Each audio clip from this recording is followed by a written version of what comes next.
Mis hermanos, buen día, bendiciones. La paz de Cristo sea con todos nosotros en esta preciosa mañana. Vamos a orar para comenzar la predicación del día de hoy. Nuestro buen Dios y Padre eterno, oramos en esta mañana en el nombre de nuestro Señor y Salvador Jesucristo. Agradecidos contigo por este tiempo que nos permites estar reunidos en tu nombre como iglesia local. Rogamos la asistencia de tu Espíritu Santo en esta mañana para que tu palabra al ser predicada sea de ánimo, de exhortación, de consuelo para todos nosotros. Que tú nos ilumines tu palabra y que la podamos comprender, pero más que eso vivir cada día de nuestras vidas. Así que en esta mañana, Señor, quedamos en tus preciosas manos y que este tiempo de predicación sea un tiempo gozoso, alegre, bendecido para cada uno de nosotros. En Cristo hemos orado. Amén y amén. Bueno, mis hermanos, nos gozamos y nos alegramos en el Dios de nuestra salvación. El domingo pasado comenzamos el capítulo 5 del Evangelio según San Mateo. Quiero hacer como un pequeño recorderis de lo que vimos el domingo pasado. Es un pasaje muy conocido que es llamado el Sermón del Monte, el Sermón del Monte. También recordamos palabras de John Stott que decía que este es uno de los pasajes más conocidos, pero menos comprendido y también menos obedecido en toda la historia. Digamos que esta ha sido una porción de la Escritura que ha sido predicada ampliamente en todo el tiempo de la era cristiana. Desde los padres apostólicos hasta este tiempo ha sido un pasaje que ha sido predicado bastante. En todos los tiempos ha sido de mucha bendición y mucha edificación. Algunos hombres estudiosos han pasado años estudiando y enseñando este pasaje de la Escritura. Algunos hombres recomiendan que el Sermón del Monte debería ser el primer discipulado para los nuevos creyentes en la congregación, y creo que estoy de acuerdo con eso. El Sermón del Monte es un tema bastante importante y también nos muestra este Sermón del Monte que va desde el capítulo 5, versículo 1 hasta el capítulo 7, versículo 29. Dijimos también que el Sermón del Monte muestra tres tipos de personas. Primero muestra al verdadero cristiano. Segundo muestra al que dice ser cristiano, pero no lo es. Y tercero muestra al incrédulo, al que dice ser y no es, y al que no es. Digamos que muestra, por ejemplo, y nos enseña acerca de la influencia del cristiano de ser luz y sal, pero también muestra de aquellos que dicen ser y no son, por ejemplo, como aquellos que se visten de ovejas, pero que por dentro son lobos rapaces. Entonces describe ampliamente la vida del ser humano. Y dijimos que vamos a dividir el Sermón del Monte en varias secciones. El primero, el carácter del cristiano. Segundo, la influencia del cristiano. Tercero, la justicia, la piedad. Entonces estaremos mirando durante un buen tiempo este Sermón del Monte. También les dije que recién terminé en el seminario. La última materia que vi fue precisamente el Sermón del Monte, y que el Señor habló grandemente a mi vida en este estudio, y espero que también el tiempo que estemos estudiando este Sermón del Monte también sea de mucha edificación y bendición para cada uno de nosotros. Entonces, el Sermón del Monte comienza, el capítulo 5, versículo 1, diciendo: Jesús, viendo las multitudes, subió al monte y se sentó, y sus discípulos vinieron a él, y abriendo su boca les enseñaba diciendo, Mateo 5, 1 y 2. El versículo 3 dice: Bienaventurados los pobres en espíritu, porque de ellos es el reino de los cielos. Bienaventurados los que lloran, porque ellos recibirán consolación. Bienaventurados los mansos, porque de ellos es el reino de los cielos. Bienaventurados los que tienen hambre y sed de justicia, porque ellos serán saciados. Bienaventurados los misericordiosos, porque ellos recibirán alcanzarán misericordia. Bienaventurados los limpios de corazón, porque ellos verán a Dios. Bienaventurados los pacificadores, porque ellos serán llamados hijos de Dios. Y bienaventurados los que padecen persecución por causa de la justicia, porque de ellos es el reino de los cielos. Y comenzamos con las primeras dos bienaventuranzas, que decía: bienaventurados los pobres en espíritu, porque de ellos es el reino de los cielos. Y es que el Sermón del Monte y las bienaventuranzas, digamos que van en contravía con la corriente de este mundo. John Stott lo llama la contracultura cristiana. Cuando miramos las bienaventuranzas, van completamente en dirección opuesta a la corriente de este mundo. El sermón comienza la bienaventuranza diciendo: bienaventurados los pobres en espíritu, pero el mundo dice todo lo contrario. El mundo no está buscando la pobreza, sino antes las riquezas, el conseguir, el tener, el hacer, el vivir, el pasear, en conocer el mundo, en viajar. Y no es que sea malo, pero no es lo que el Señor está esperando del creyente. Lo primero que busca el Señor es el corazón, y dice: bienaventurados los pobres en espíritu, que quiere decir aquellos que dependen completamente del Señor y que se consideran que están en una completa bancarrota espiritual. Aquel pobre en espíritu es aquel necesitado de Dios, que reconoce su condición humana y caída, que sabe que humanamente no puede ofrecer nada al Señor, que si una persona en esta vida cometiera tan solamente un pecado en la vida, ya quedaría expuesto a la justicia de Dios y tendría que enfrentar su justa ira, solamente por uno. Ahora, todos los que conocemos del Señor sabemos que no es solamente uno, que hemos pecado contra el Señor muchas veces. Y cuando vemos al Señor y vemos su santidad, vemos su justicia, su poder, su señorío, solamente podemos decir, como decía Isaías: ay de mí, que soy hombre muerto, porque he visto al Señor, dijo Isaías. Cuando nos miramos delante del Señor, comprendemos que humanamente no tenemos nada que ofrecerle a Él, que nuestras justicias, como dice Isaías, son como trapos de inmundicia delante de Él. Así que, ¿qué ofrecerle al Señor? Solamente vemos nuestra impiedad y nuestra condición humana y caída, y de esa manera podemos caer rendidos ante la presencia del Señor. Una persona pobre en espíritu no es altiva, no es vengativa, no es rencorosa, no es orgullosa, no es vanagloriosa, todo lo contrario. Es una persona que se humilla delante de su Señor, que cae postrado de rodillas y reconoce la absoluta necesidad todos los días de la presencia divina del Señor. Dice entonces Jesús: esos son bienaventurados. De hecho, esta bienaventuranza no es como yo vivo, es como Dios ve al creyente. Jesús dice: bienaventurados, ¿quiénes? Estos. Es como Él nos ve. Esos bienaventurados, o esos benditos, o aún esos dichosos. Pero uno podrá decir la dicha, puedo decir que soy dichoso cuando soy pobre en espíritu. Esto para muchos entra como en reversa. No, pero es que yo quiero todo lo contrario. Yo quiero es diversión, tener, hacer, vivir. De pronto cuando tenga muchos años, ya y sí, de pronto buscaré del Señor, pero mientras que esté joven, yo quiero hacer y deshacer en esta vida. Decir que ese pobre en espíritu, siendo joven, yo con toda la vida por delante, como que no va conmigo. Pero este mundo no trae felicidad. Primera de Juan dice: el mundo pasa y sus deseos, pero el que hace la voluntad de Dios permanece para siempre. Así que, mis amados hermanos, Bienaventurados los pobres en espíritu, porque de ellos es el reino de los cielos.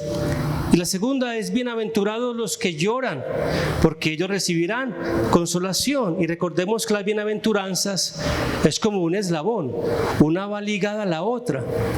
No es que yo sea más manso y entonces sea menos una cosa o la otra, no. Digamos que este es el carácter del cristiano. Y la primera sección en las bienaventuranzas se titula de esta manera: el carácter del cristiano.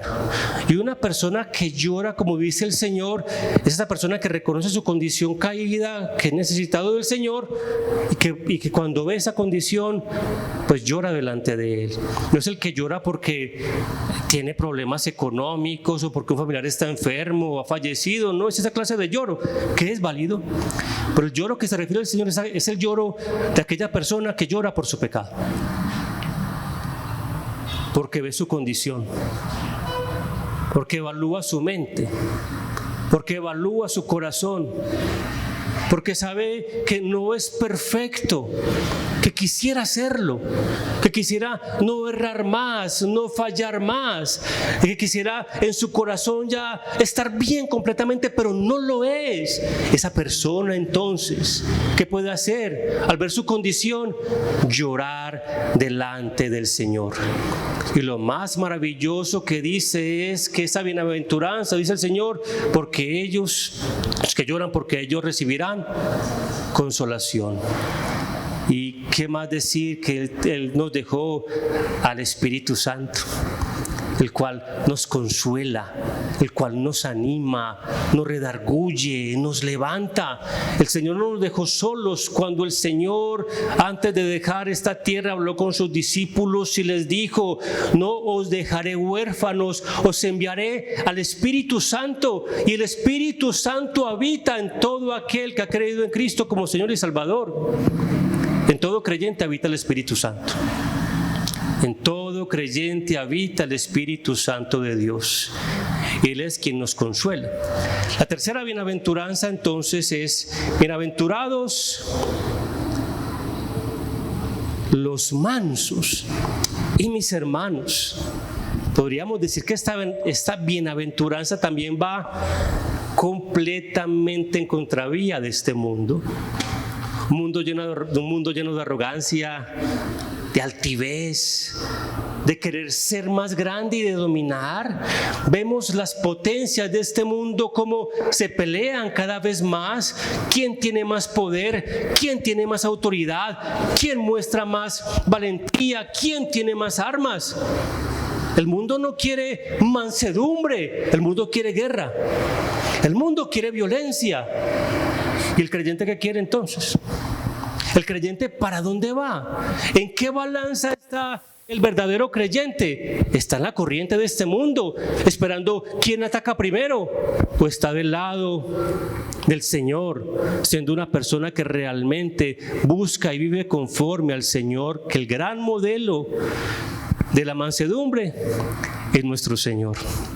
Entonces, primero podríamos decir que el Señor subió al monte y se reunieron muchas personas judías que habían visto los milagros del Señor, por lo cual estaba el Señor en el monte dando esta gran enseñanza, pero los primeros que escucharon, o su audiencia primaria, fueron los judíos. Y recordemos que los judíos tenían una esperanza de un Mesías Salvador. Y esperaban que el Mesías Salvador los libertara de la esclavitud o del yugo de quien los estaban oprimiendo. Los judíos fueron oprimidos anteriormente por los babilonios, por los medo-persas, por los griegos y en el tiempo del Señor por los romanos. Y esperaban que ese Mesías Salvador se levantara como ese gran general y libertara a los judíos de todos sus opresores, y fuera ese hombre que combatiera a sus enemigos y que iba a librar la tierra para que entonces Israel viviera conforme como ellos pensaban que era. Pero el Señor les dice: bienaventurados los mansos, porque ellos recibirán la tierra por heredad. Pero ¿cómo? No es con un general, no es con guerra, no es con violencia, no es acabando a los enemigos. No, el Señor también va en contravía de los mismos judíos y dice, no es de esa manera.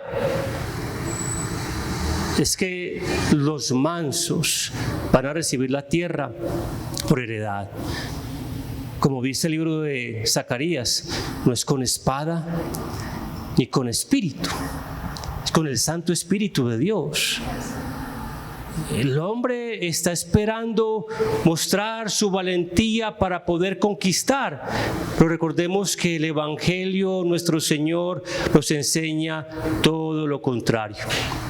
El Señor dice que el que quiera salvar su vida, la perderá, y aquel que la pierda, la hallará. El Señor mismo nos dice en varios pasajes, ejemplo, Mateo capítulo 16, que todo aquel que quiera ir en pos de Él, niéguese a sí mismo, tome su cruz y le siga. Mis hermanos, esta es la vida cristiana. Una vida verdadera en Cristo es aquel que es pobre, que llora su pecado y que vive una vida de mansedumbre. Una vida de mansedumbre.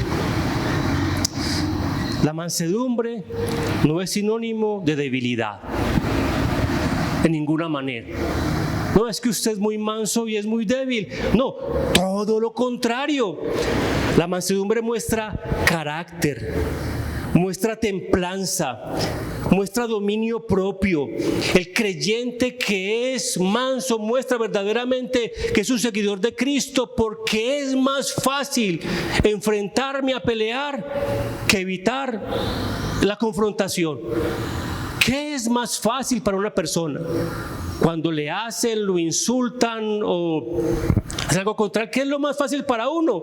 Pues enfrentarse también a la otra persona o a la situación y defenderse. Bueno, gloria a Dios, aleluya, gloria a Dios. Y enfrentarse, mis hermanos, pero el creyente actúa con mansedumbre. El creyente es firme en sus convicciones. Y esto no lo hace una persona no mansa, no. El creyente es firme en sus posturas y en sus convicciones. De hecho, nuestro Señor Jesús, una vez cuando fue al templo, dice que vio en la entrada cómo hacían negocios en la casa del Señor y cómo tumbó todas las mesas de los que hacían cambios, hacían negocios, y el Señor Jesús tomó y derribó todo eso y dijo: ustedes han convertido mi casa en cueva de ladrones y mi casa es casa de oración. Pecó el Señor por eso, dejó de ser manso. En ninguna manera mostró que estaban cometiendo una injusticia y enfrentó con valentía la injusticia que esos hombres estaban cometiendo. Aunque se airó, no pecó. El creyente muestra la mansedumbre en medio de la dificultad y no se levanta para ofender. No, muestra que es un cristiano por un carácter apacible y manso delante de aquellos que los ofenden, de aquellos que lo ofenden. El creyente se defiende, claro que sí. Pero ¿cómo se defiende? Un creyente, ¿cómo se defiende en medio de las situaciones que está viviendo en este mundo? ¿Cómo se defiende? Dice: espere y verá que yo también sé, yo también hago, yo también puedo. De esta manera, no es de esta manera. Es que muestra un creyente el carácter de Cristo y con mansedumbre enfrenta las situaciones que pueda vivir en esta vida y en esta tierra, que son bastantes, que son muchas. Mis hermanos, en el Antiguo Testamento dice que en Números capítulo 12, versículo 3, dice que hubo un hombre, Moisés, que fue el hombre más manso que había sobre la tierra. ¿Quién? Moisés. Pero cuando uno comienza a leer el libro de el Éxodo, se encuentra que Moisés al principio no era una mansa paloma. Al contrario, dice que le tocó salir huyendo de Egipto porque había matado a un egipcio, que se levantó queriendo defender a sus hermanos judíos, pero que estaba obrando en su justicia propia. Era un hombre que quería, pues, si le quitó la vida a otro, pues tendría que haber sido una persona bastante, impulsiva, digámoslo así. Pero ¿cómo es que este hombre pasa de ser una persona que le quitó la vida a un hombre, que salió huyendo, que le tocó estar 40 años pastoreando ovejas y que el Señor lo llama desde una zarza ardiente, lo llama para que dirija su obra, para que saque a su pueblo de Egipto? Moisés se negó rotundamente, dijo: Señor, yo no puedo, y sacó varias excusas. Una de ellas fue que no le daba facilidad para hablar, pero Dios le dijo que él sería, y que le pondría uno al lado que sería su hermano Aarón. Y cuando fue y se enfrentó a Faraón y sacó a su pueblo, se encontró con un pueblo de más de 1,5 millones de personas, problemáticas, querellosas, quejumbrosas, que le decían a Moisés: pues ¿por qué nos sacaste de Egipto para matarnos en el desierto? Y Moisés le tocó enfrentar cualquier cantidad de situaciones. Y cómo fue pulido y pulido y pulido. En Números capítulo 12 cuenta la historia de que su hermano Aarón y su hermana María habían hablado contra él porque se había casado con una mujer cusita de la región de Cus. Y dijeron a Aarón y María: solamente por Moisés ha hablado el Señor, pero también ha hablado por nosotros. Hablaron en contra de él a escondidas. Dios le reveló esto a Moisés. Y se encendió la ira, no de Moisés, sino de Dios contra estas dos personas. Tanto así que le dio lepra a María porque había hablado mal de su hermano Moisés. ¿Y Moisés qué hizo cuando se dio cuenta de todo esto? Se levantó como ese líder arrogante y decir: mire, ¿para qué habló de mí? Si ve, habló mal de mí, y vea lo que le pasó. Es el que habla de mí, le va mal. El que se mete conmigo, no le va a ir bien. Eso hizo Moisés. Moisés se vengó de su hermana María, o le habló mal a Aarón porque había hablado mal de su esposa. No, de ninguna manera. Al final oró por ellos y la lepra de María se quitó.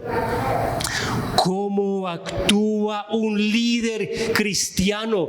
¿Cómo actúa un líder cristiano en su hogar? ¿Cómo actúa? ¿De qué manera? Siendo un líder que muchos lo están viendo. ¿Cómo actúa un líder cristiano en la iglesia o en la calle? ¿Cómo actúa un creyente? Mi hermano, un cristiano se muestra verdaderamente en medio de las dificultades porque vive una vida completamente de mansedumbre y no de arrogancia. No es el más altivo o el más orgulloso o el que piensa que más sabe, más tiene, más cree. No, todo lo contrario. Nuestro Señor Jesús, cuando entró en Jerusalén, ¿se acuerdan? Lo vimos hace 8 días. No entró en el carruaje de Herodes o de Pilato. No, entró en un burrito o en un pollino. Y todos le tendían los mantos. Hosana, el que viene en el nombre del Señor, Hosana, bendito el que viene. El Señor sabía quién era. Era Dios hecho hombre. El cristiano sabe quién es. Es un hombre redimido, una mujer redimida por la sangre del Cordero de nuestro Señor Jesucristo. Por eso digo, mi hermano, que el Sermón del Monte y las bienaventuranzas van en contravía de la corriente de este mundo. Y puede ser chocante el mensaje para muchas personas, porque muchos podemos ser muy impetuosos y querer hacer por nuestras propias fuerzas. Y cuando eso hacemos, nos estamos olvidando de que somos hijos de Dios, de que tenemos el Espíritu Santo y de ser el que actúa en nosotros, para gloria y honra de su nombre.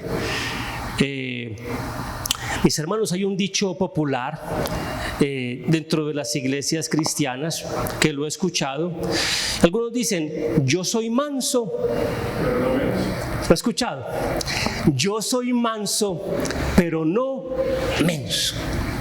¿Qué tal la expresión popular? ¿Qué tal el dicho? ¿Qué piensa o qué pensamos como congregación? ¿Correcto o incorrecto? Cuando una persona dice esto, ¿qué quiere decir? yo soy manso, pero no menso. Quiere decir, yo no me la dejo montar de nadie. Yo no. Yo soy cristiano, pero yo también sé, yo también puedo, yo también hago, ¿cierto? Como que es retador el mensaje. De hecho, bueno, curioseando y mirando acerca de este dicho, encontré aún algunas predicaciones con este título: manso pero no menso. Y sacaban conclusiones predicadores diciendo por qué defendían esta postura. Y yo creo que no va conforme a la Escritura en ninguna manera. ¿Somos mansos o mensos? No, ninguna. De hecho, el Señor nos llama a la mansedumbre, no a la arrogancia y la altivez. De hecho, muchas veces entregamos nuestra causa al que todo lo puede. Señor, no puedo. Señor, no soy capaz. Señor, ¿qué hago, Señor? ¿Cómo actúo, Señor, en medio de esta dificultad? Mira a esta persona, mira lo que esté pasando, Señor. ¿Cómo hago? ¿Me levanto, peleo o qué hago? Y cuando vamos a la Escritura nos encontramos que el Señor dice: mira la venganza, yo daré el pago. Hace años atrás, este mundo ha vivido muchas tragedias, innumerables tragedias, lastimosamente. Es un mundo caído, perverso y pecador. Hace poco hubo una tragedia muy dura en República Dominicana, todos hemos escuchado de ella, triste lo que pasó en ese lugar. Nadie esperaba que ese día fuese a partir. Todos estaban viviendo, no estoy criticando, solamente estoy diciendo algo muy triste, y me conmuevo también con lo que pasó y también con sus familias. ¿Quién estaba esperando ese día morir? Todos estaban buscando placer, sentirse bien, vivir un momento, bueno, de esparcimiento, podríamos decir, en el mundo. También han pasado muchas tragedias. Tiempo atrás, esto lo leí, el caso hace muchos años, un pastor Max Lucado, un buen escritor, escribió unos buenos libros, y hablando acerca del libro de Romanos, acerca de la justicia, escribió acerca de un hombre llamado Jeffrey Dahmer, que también han salido series por algunas plataformas, un hombre que fue un asesino serial, que le quitaba la vida a las personas y después practicaba el canibalismo. Este hombre fue arrestado, pero dice este escritor en su libro que este asesino serial llamado Jeffrey Dahmer, en la cárcel, dice él, tuvo una aparente conversión y que supuestamente se arrepintió de lo malo que había hecho, que pidió perdón a sus víctimas porque él era el victimario, que pidió perdón a las familias que le había causado tanto dolor. Y aunque este hombre fue condenado a muerte, antes de morir, porque él no murió, le quitaron la vida, si no estoy mal, en la cárcel, pidió perdón a las familias. Y aquí estos son casos supremamente dolorosos, que uno no sabe cómo lo enfrentaría. Uno, ¿qué haría si ese hombre hubiese cometido un crimen contra un familiar mío? O sea, ¿qué haría yo como creyente? Muchas familias dijeron: no te perdonamos. Eso no tiene perdón de Dios. Que te perdone Dios. ¿Qué haría uno como creyente? ¿Cómo actuaría uno en ese momento si este le quitó la vida a un ser querido y practicó canibalismo con él? Casos terribles. Y no solamente eso, muchos casos y tragedias han pasado en la vida. Si los contáramos, no tendríamos el día para hacerlo. ¿Cómo actúa un creyente en momentos difíciles? ¿Cómo actúa? ¿Cómo hace cuando la dificultad o cuando el momento más difícil de nuestra vida saca lo que hay en nosotros, que sale, qué podemos hacer, qué podemos decir, cómo nos podemos manifestar? ¿Sabe qué hace un creyente? Mira la cruz. Mira la cruz. Mira a Cristo, mira a Jesús el Señor, que éste no cometió pecado y la mayor injusticia no ha sido con ningún ser humano, aunque pueden ser, pero la mayor injusticia ha sido con nuestro Señor Jesús. Nuestra mirada tiene que ser puesta completamente en Él. Él es nuestro faro, Él es nuestro norte, Él es nuestro guía. ¿A quién miramos en esta tierra en cualquier situación o circunstancia? ¿A quién miramos? Miramos a la cruz. Miramos a Jesús, miramos a Cristo. Porque si alguien sufrió una injusticia, fue Él. Si alguien no merecía morir, era Jesús. Pero Él por amor lo hizo. Alguno podría decir entonces, pero es que Él fue Dios. Sí, pero también fue hombre. Recordemos que en el monte Getsemaní, nuestro Señor, clamando al Padre, decía: Padre, pasa de mí esta copa, para que no sea como yo, sino como tú. Dice que era tal la agonía que estaba viviendo, era como si gotas de sangre salieran por su frente. Estaba en una completa agonía, porque Él también sabía y sentía lo que tendría que enfrentar: la muerte, el vituperio, el dolor. ¿A quién le gusta el dolor? ¿Quién quiere dolor o sufrimiento? Pues ninguno lo queremos. Dice la Biblia que Él sufrió nuestros dolores. Él padeció por nosotros. Él se hizo hombre, mi hermano. Y si miramos las injusticias de esta vida, tendríamos que mirar entonces a Jesús. En el caso que acabo de citar, para cerrar con el caso de Jeffrey Dahmer, al final murió. No sabemos si se arrepintió o no. Algunos dicen tiene perdón de Dios, otros dicen no tiene perdón de Dios. Pero ¿quién es uno para decir que es mejor que él o que otro? Así como miramos el domingo pasado, mirando Romanos capítulo 3, versículo 1, muestra la condición o la radiografía del ser humano, que todos hemos sido malos en gran manera. Así que no tenemos nada a que enfrentarnos o nada que sacar o decir es que yo hago, tengo, puedo, no. Porque también hemos sido malos y malvados. ¿A qué nos llama entonces el Señor? A la mansedumbre, a la mansedumbre. Lo contrario de manso o de mansedumbre, o el antónimo de mansedumbre, sería una persona que le gusta los pleitos, las iras o las contiendas. Lo contrario a mansedumbre, sí, es pleito, ira, contienda, lo cual algunos, no sé, si cabe dentro de la congregación pueda pasar. Yo mirando el libro de Proverbios hace días, mirando los textos acerca de las iras y las contiendas, encontré algunos textos bastante interesantes acerca de las personas que se airan fácilmente. No sé si en esta congregación hay alguna persona que pueda padecer de iras o de enojos fuertes o de impaciencia o de pleitos. Pero eso va en contravía también a la mansedumbre. Solamente quiero tomar como referencia y también como enseñanza, por si algún hermano en la iglesia padece de ira y de poca mansedumbre, diré algunos textos que quizás le puedan servir. Así que le invito, por favor, para que vaya al libro de Proverbios. Rápidamente, el libro de Proverbios, capítulo 15, versículo 18. Proverbios 15, 18 dice la Sagrada Escritura.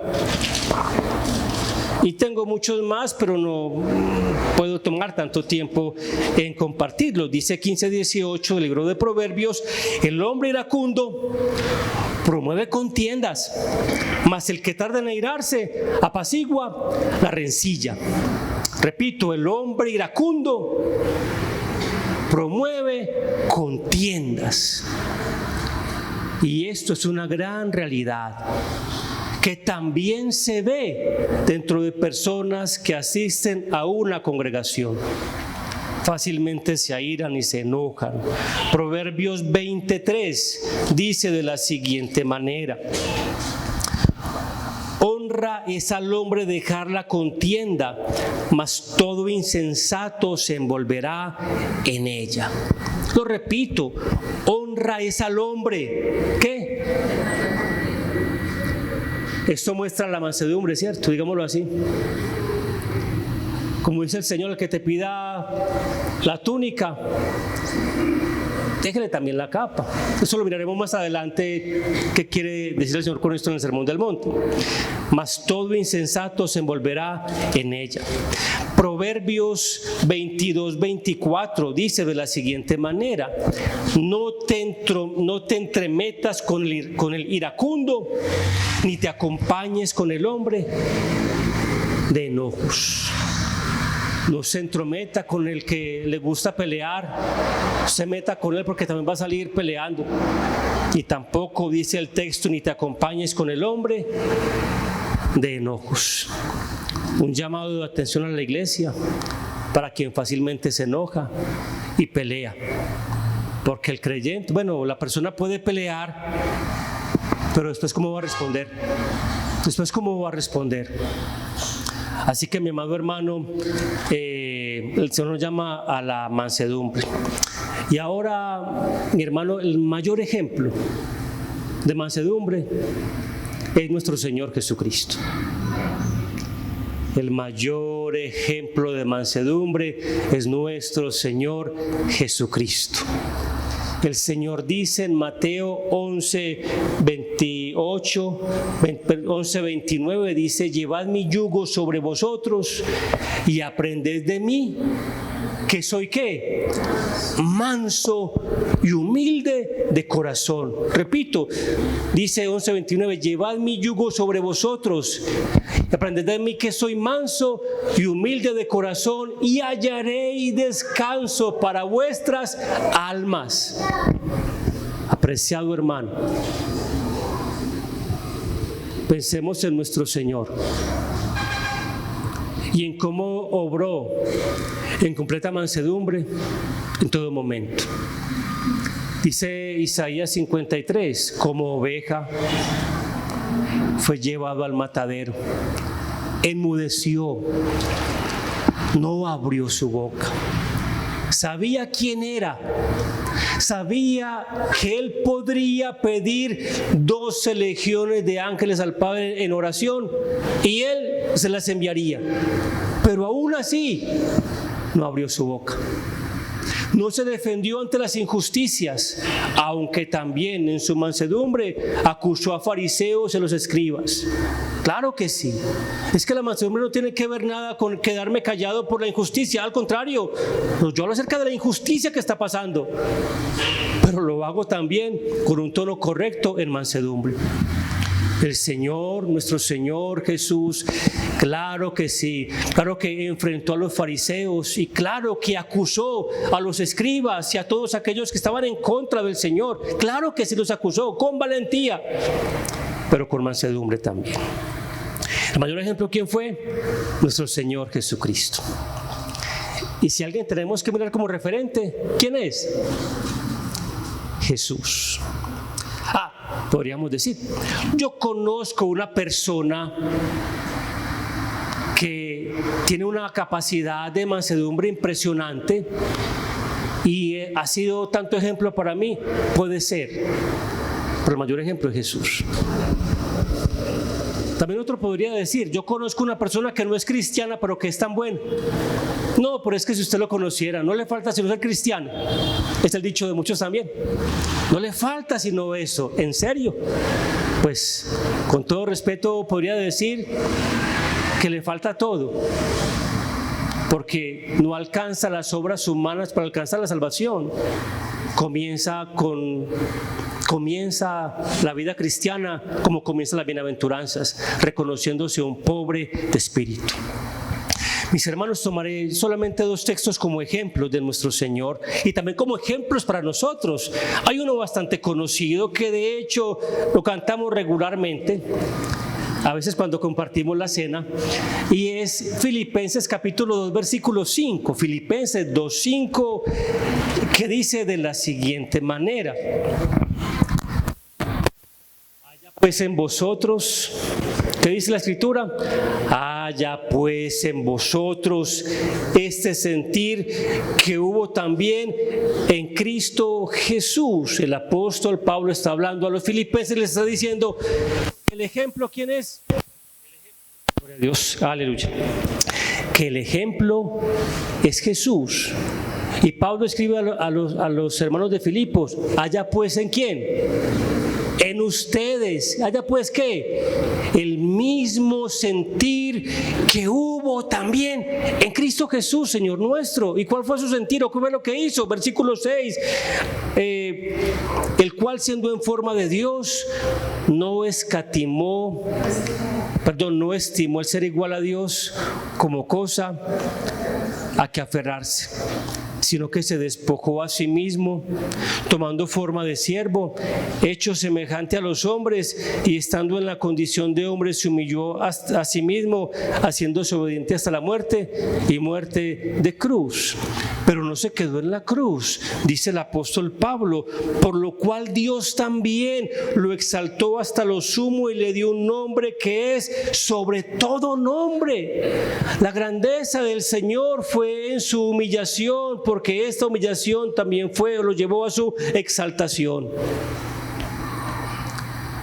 Dice el Señor que el que se humilla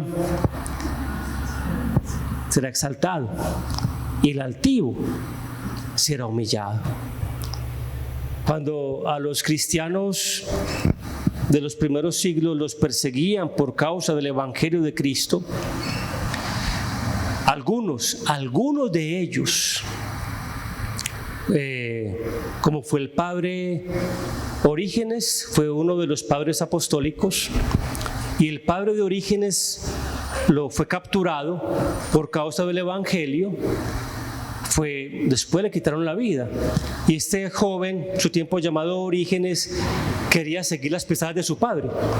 De hecho dice que salió para también entregarse por causa del Evangelio, pero lo retuvieron para que no hiciera tal cosa. Después fue que llegó a ser ese gran hombre de Dios y gran escritor de los del siglo II, del 300 después de Cristo, siglo II. Fue ese gran hombre de Dios y quería entregarse voluntariamente, porque decía, si mi papá va a morir así, yo también moriré como él. Y como muchos voluntariamente entregaban sus vidas por causa de Cristo y querían ser como él. Hoy en día la iglesia de Cristo no quiere sufrir, ¿cierto? No queremos sufrir. ¿A quién le gusta el sufrimiento? Pues a nadie. Leyendo al pastor Martin Lloyd-Jones, un hombre bastante reconocido también, que también escribió ampliamente acerca del Sermón del Monte. Él vivió en 1900, el siglo pasado, y era un tiempo donde nosotros consideramos que era un buen tiempo para el Evangelio. Pero él decía en su tiempo que nada que ver con el buen Evangelio, que la iglesia se estaba mundanalizando, que la iglesia estaba llena ya de placeres, de ambiciones egoístas, y que solamente quería vivir una vida llena una vida placentera, una vida lejana del Señor. Y no es que esté llamando al sufrimiento, no es eso. Pero mientras más se busca ese placer humano, el hombre muchas veces más se aleja de la gracia de nuestro Señor Jesucristo. Y no está mal en pasear, es muy bueno pasear. No está mal en viajar, qué bueno viajar, qué bueno hacer y tener. Pero no es lo principal en el Evangelio del Señor, no es lo principal. Entonces decía este hombre que la iglesia estaba yendo por el camino que no era. Y si hoy en día vemos la iglesia de Inglaterra, lo que él dijo así fue. Escribió mucho después de la Segunda Guerra Mundial, donde hubo un reorganizamiento a nivel mundial. Y decía acerca de la iglesia, y lo que él dijo no siendo profeta, pues también pasó en Inglaterra. La iglesia estaba llena de maldad, de pecado y de humanismo. Y este hombre murió con muy buena reputación, y su iglesia fue muy, muy bendecida por la predicación de este hombre. pero ya pocos quedaron como él. Y la iglesia entró en una tremenda decadencia.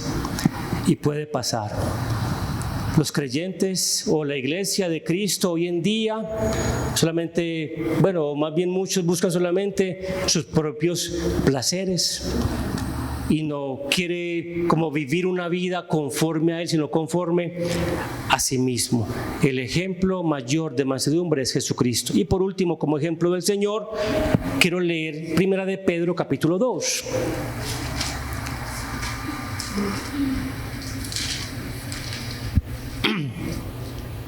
Primera de Pedro 2:21 dice: pues para esto fuiste llamados, porque también Cristo ¿qué? Padeció por nosotros, que dice el texto, dejándonos ejemplo, ¿para qué? Para que sigáis sus pisadas. El mayor ejemplo, ¿quién es? Jesús. Dijo: aprended de mí que soy manso y humilde. Pablo dice: allá pues en vosotros que este mismo sentir como también en Cristo Jesús. Y Pedro está diciendo: nosotros dejándonos ejemplo para que sigamos ¿qué? Sus pisadas. Mi amado hermano, recordemos, le recuerdo, el ejemplo es Jesús, no ningún hombre. Hombres buenos hay, hombres que practican y que se santifican cada día más, hay por montones. Hay muy buenos hombres, hay muy buenos predicadores, hay muy buenos hombres, pero el mayor ejemplo es Jesús, porque ninguno como Él, porque todos, por buenos que seamos, erramos y fallamos, pero Jesús no. Así que el ejemplo y el modelo a seguir, ¿quién es? Él. Dice el versículo entonces, dejándonos ejemplo para que sigamos sus pisadas. Versículo 22, el cual no hizo pecado, ni se halló engaño en su boca, quien cuando le maldecían respondía como nosotros.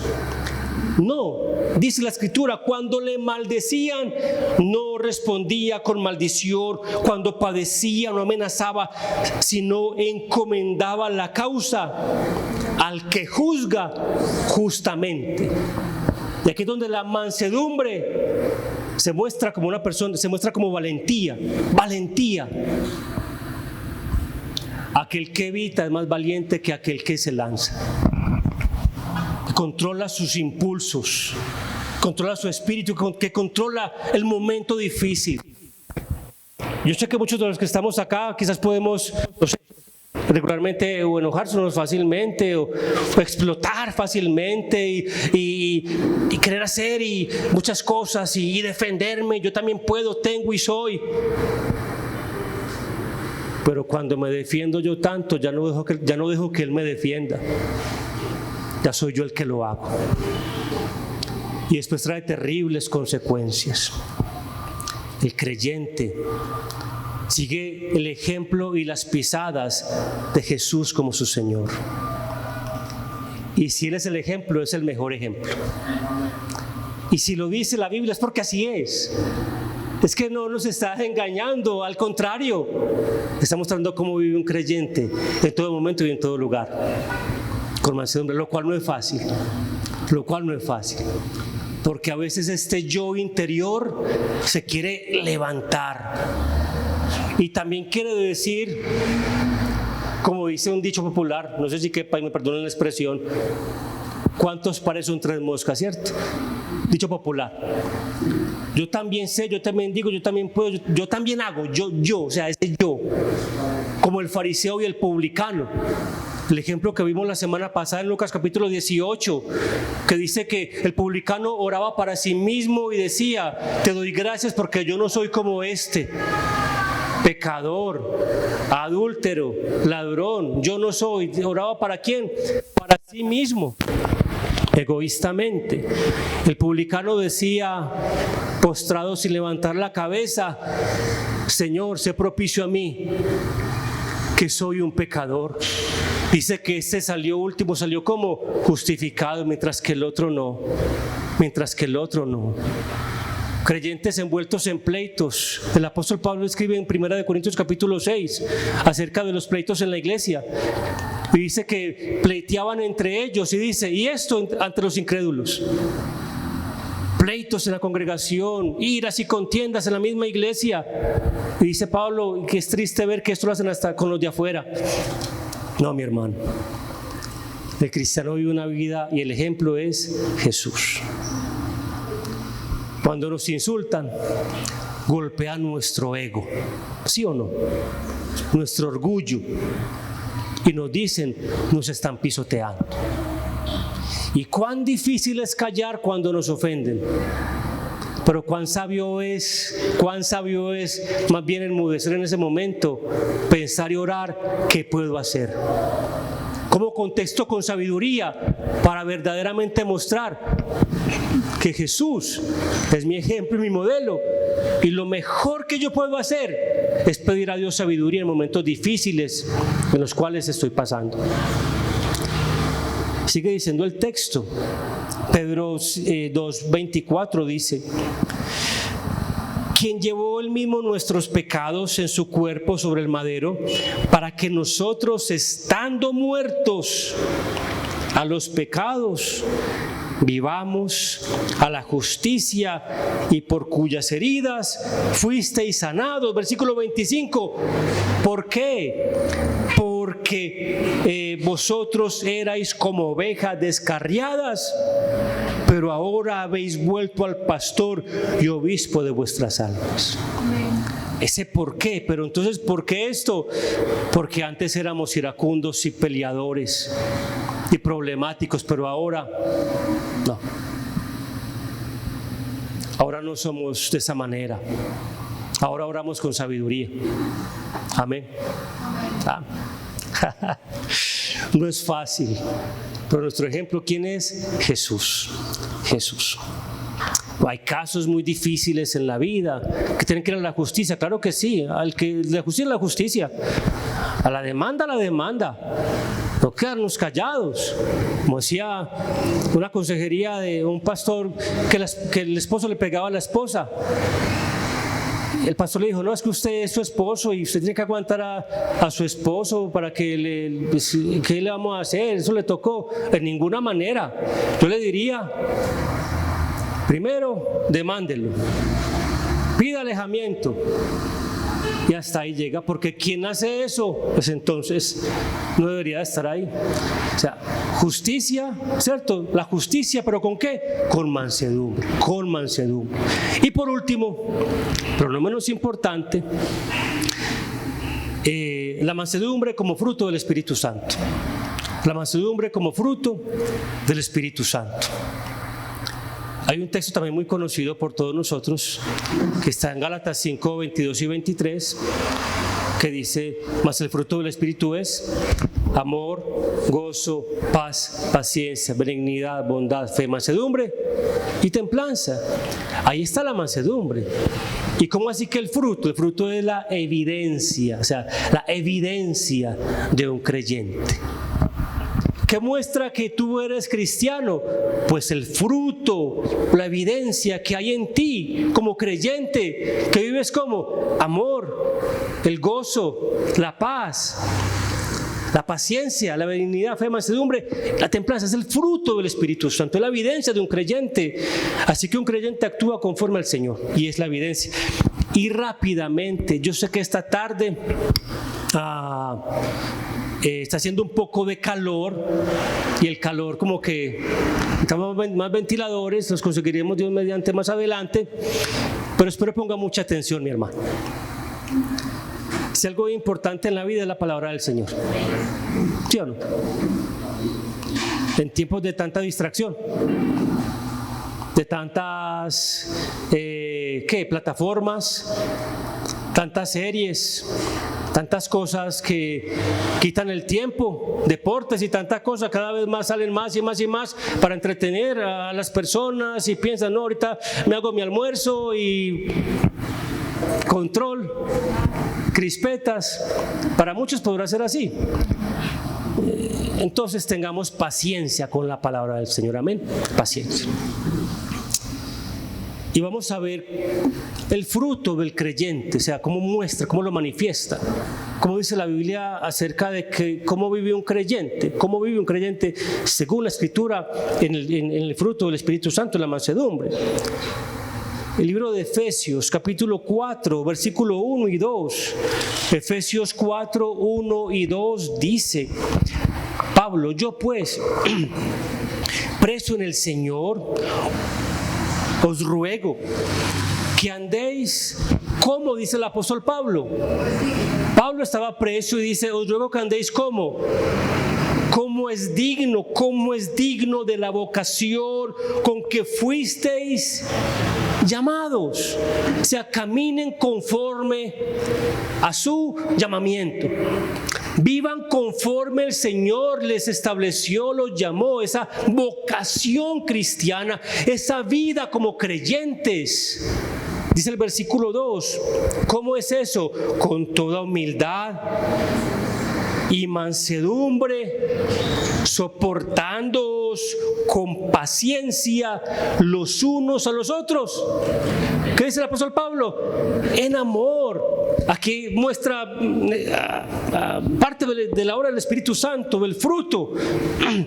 Esto no se puede hacer, mi amado hermano, si no está Cristo en nuestro corazón y si no hay amor de por medio.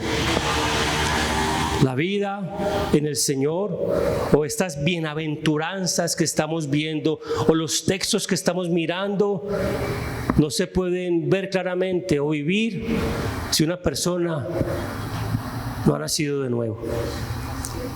Le es imposible,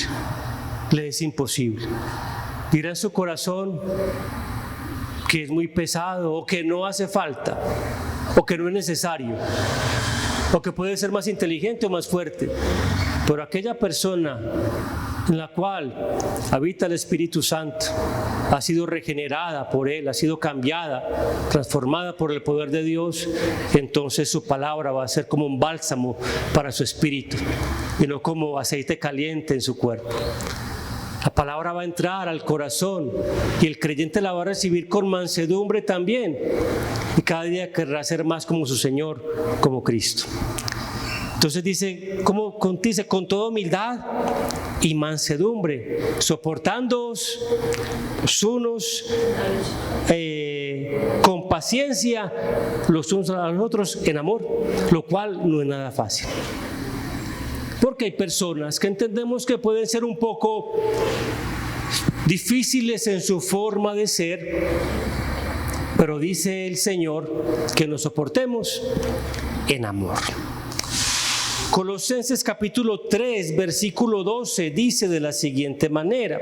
Colosenses 3:12 dice también el apóstol Pablo: vestíos pues como escogidos de Dios, santos y amados, de entrañable misericordia, de benignidad, de humildad, de mansedumbre, de paciencia. Dice que Pablo: vestíos pues como escogidos de Dios. Vivan como escogidos de Dios. Y por último, para que oremos, Santiago capítulo 3, versículo 13. Santiago capítulo 3, versículo 13 dice de la siguiente manera, 3:13.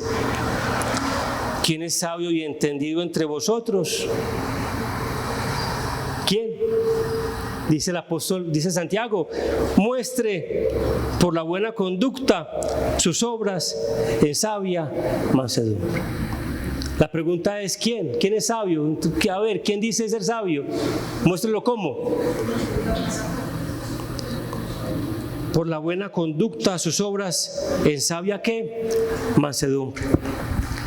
No es tanto el que dice, sino el que hace.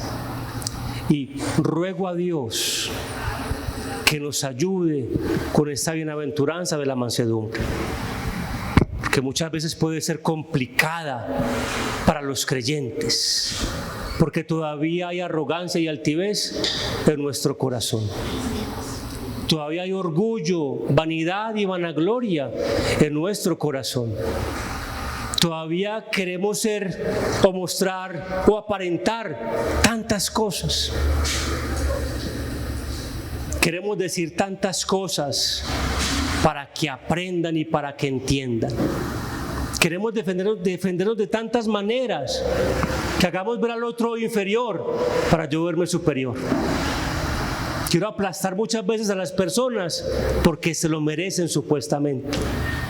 Para que les vaya mal, podremos pensar, para que sientan lo que es difícil, porque no han vivido lo que yo he vivido. Y eso es orgullo en el corazón que todavía puede estar en el corazón del creyente. Querer vengarnos de los otros. Y eso no es mansedumbre, eso es altivez y orgullo de corazón. Que Dios nos ayude, mis hermanos, a parecernos cada día más al Señor y menos a la corriente de este mundo. A que este yo, que a veces se levanta en contra, pueda cada día más morir y mortificar esta carne delante de nuestro Señor.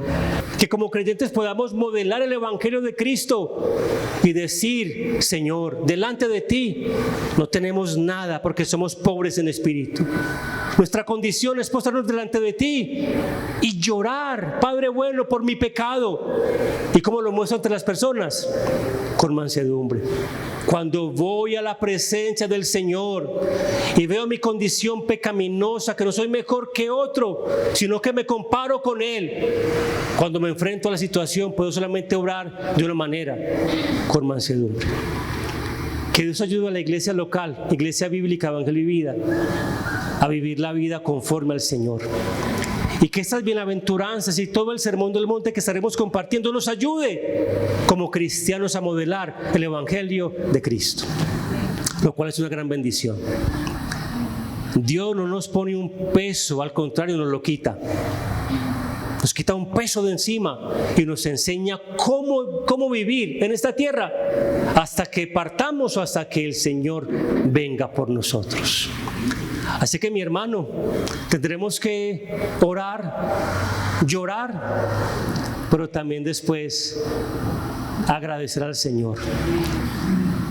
Llorar por nuestro pecado y nuestra maldad, que muchas veces sale a flote. Como lo dije hace un momento, todavía le fallamos mucho al Señor. Todavía le fallamos mucho al Señor. En nuestra cotidianidad mostramos a veces nuestra mala conducta y nuestras venganzas y nuestros pleitos internos. Y muchos, no sé, en el corazón podremos atentar contra otros y querer lo malo para otros, pero no es así la vida de Cristo, no es así, al contrario, una vida como de mansedumbre. Así que, mis hermanos, les invito para que oremos. Póngase de pie y oremos al Señor. Nuestro buen Dios y Padre eterno, te adoramos, te exaltamos, amado Dios. Reconocemos, Señor, nuestra condición humana, conocemos que nos falta mucho todavía, pero que vamos en un camino de perfección. Te pedimos perdón, Señor, porque muchas veces hemos sido altivos, orgullosos, vanagloriosos, pretenciosos, amado Señor. Queremos vengarnos por nuestros propios medios e infligir dolor a otras personas para que supuestamente sientan. Pero, Señor, no es de esta manera. Tú antes, al contrario, nos mandas a que bendigamos a los que nos maldicen, a que oremos por aquellos que nos ultrajan y nos persiguen. Es el llamado nuestro, Señor amado, para con las personas. Oramos por nuestras propias vidas, amado Señor, y que si todavía tenemos iras, enojos, pleitos, contiendas, amado Señor, podamos tomar como ejemplo tu bendita y santa palabra y como modelo nuestro Señor Jesucristo, como el ejemplo principal y primario de nuestra vida en esta tierra, Señor. Y hacer a un lado todas aquellas situaciones pecaminosas de pleitos y contiendas que no te agradan, Señor, y al contrario, poder modelar a Cristo en nuestra vida y decir: Señor, por la fe tú habitas en nuestro corazón y el Espíritu Santo también, Señor, habita en nosotros. Señor, muchas gracias te damos por tu palabra, porque ella nos enseña, nos redarguye, nos guía, nos muestra el camino correcto, amado Señor. Es el alimento a nuestro espíritu. Síguenos guiando, guiando, síguenos proveyendo, Señor, cada día más, y que tu palabra abunde en nuestro corazón, Señor, y que esta semana recordemos la enseñanza, Señor, de esta bienaventuranza. Bienaventurados los mansos, porque ellos recibirán la tierra por heredad, Señor. Que recordemos esta bienaventuranza esta semana. En momentos difíciles podamos decir: Señor, me acuerdo de tu palabra, voy a orar con mansedumbre. Padre, muchas gracias por tu palabra, Señor. Te adoramos y te exaltamos en Cristo nuestro Señor. Amén y amén. Amén, hermanos. Amén. Dios les bendiga.